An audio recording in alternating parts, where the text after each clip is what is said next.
I've kind of been in this Cross Wars fusion mode since I got the Shoutmon fusion set, and so I went out and looked for some of the older Japanese ones. I got Gravon, but I'm not going to review him yet because I don't have Neobertramon. But this one I will, because they come in a set, and it's a bit spoilerish. I haven't seen the American. If you've been solely watching the American version, I haven't seen the Japanese one. This is SkullKnightmon DeadlyAxemon. Now this is the Japanese set,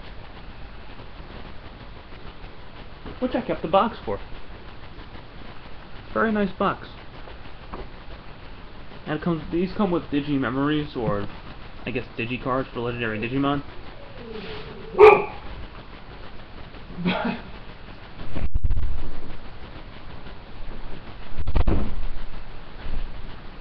Ignore that, that was my dog. His comes with Gatomon / Tailmon. You use them with the Japanese crossholders, that and the other. I don't have that, so we're not going to worry about it. What we are going to worry about is the set right in front of me, which is SkullKnightmon and DeadlyAxemon. And these two form one of the two primary villains of the series.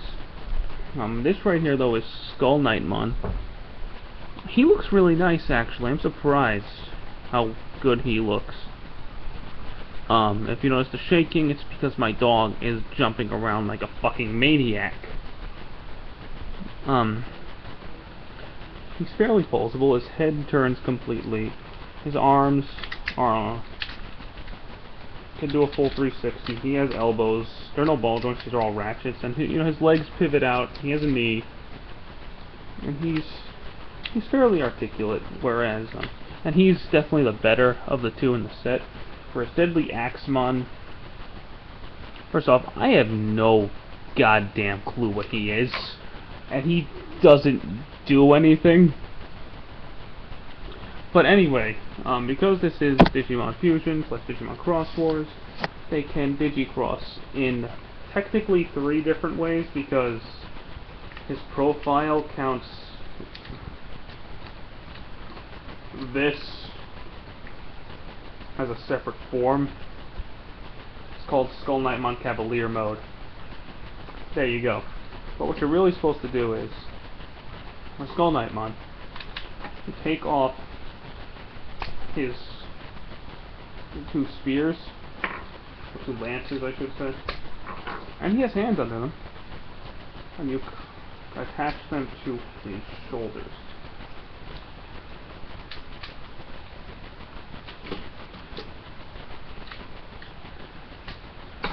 And bam. The DeadlyAxemon here, you take his headpiece off and attach the SkullKnightmon's head, which I'm failing to do at the moment.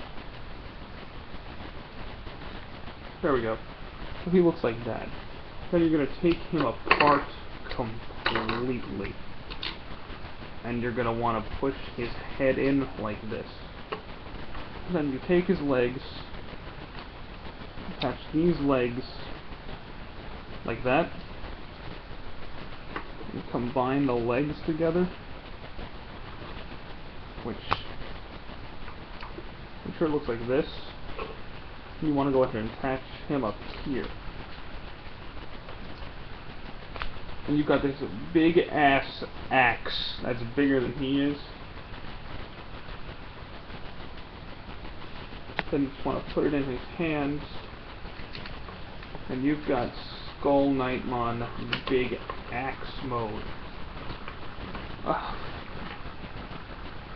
It's kind of unwieldy.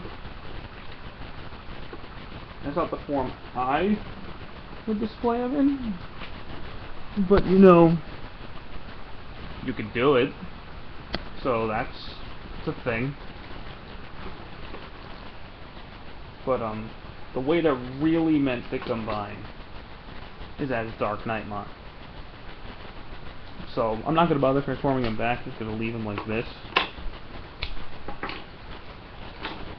And these will become the legs of DarkKnightmon. For SkullKnightmon here, pull this piece, well, yeah, you might as well, just pull his head off too. That's not even a joke, he actually has to do that.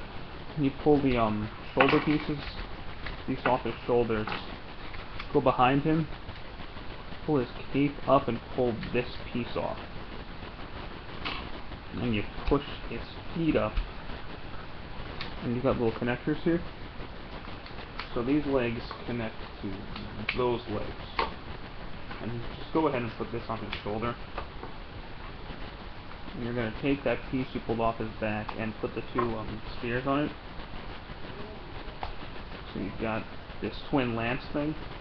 That's just going to go ahead and go in his hand. This piece goes on his back like that. This becomes a shoulder-mounted blade.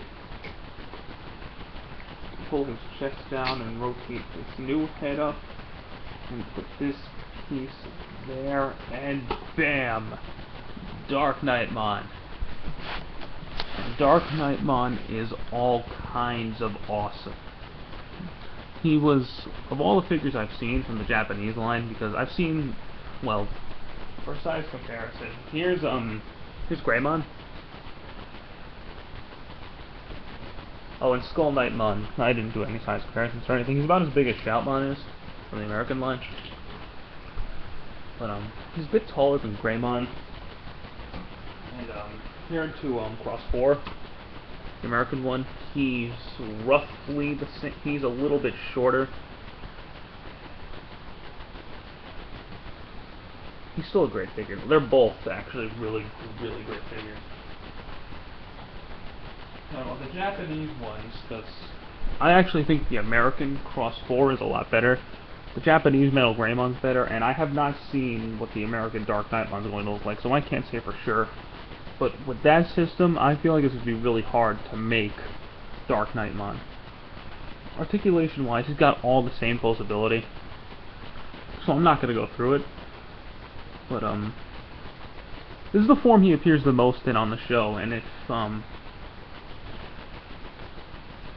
this is actually the form he showed up in first, so if you didn't know anything about him, you wouldn't think he's a Digicross, because he actually looks like a standalone Digimon. He doesn't look like a Digicross.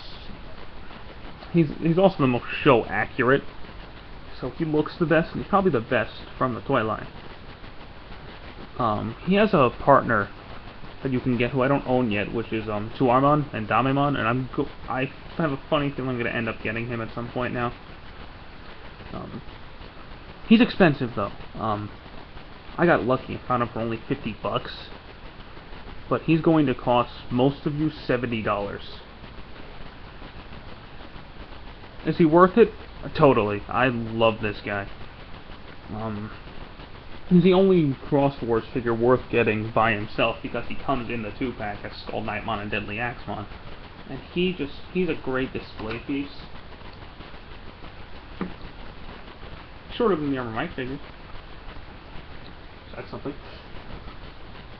No, honestly though, if you can, I say go ahead and get this guy. He's fantastic. Again, I don't know if I'm going to get the American version. I won't probably now because I have this guy. But I've said enough. Go get this guy, Patrick. Go get this guy. Do it. Anyway, that's it, guys. I hope you have a good one.